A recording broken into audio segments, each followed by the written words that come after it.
আমার ছেড়ে দিয়েছো, তওবা করো, মাফ করে দেবো। জেনা করেছো, তওবা করো, মাফ করে দেবো। আকাশ সমান গুনাহ করেছো, তওবা করো, মাফ করে দেবো। আল্লাহু আকবার। শুধু তাই নয়, আল্লাহ বলেন, বান্দা যখনই তওবা করবি তোরে আমি পছন্দ করি। এত গুনাহ করার পর তুই যখন আমার সাথে তওবা করবি, আমি তোরে পছন্দ করি। শুধু তাই নয়, আল্লাহ সুবহানাহু ওয়া তাআলা বলেন, যারা মুতাতাহহিরিন, যারা পবিত্রতা অর্জন করে, আল্লাহ তাদেরকে পছন্দ করে।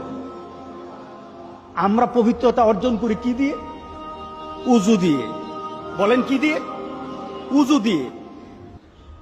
আমরা পবিত্রতা অর্জন করি তওবার মাধ্যমে। প্রথম, এটা হলো আত্মার পরিশুদ্ধতা।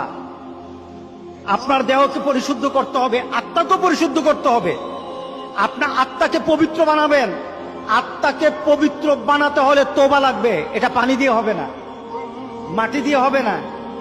আপনার আত্মাকে যদি পবিত্র করতে চান তাহলে তওবা লাগবে। কি লাগবে? তওবা।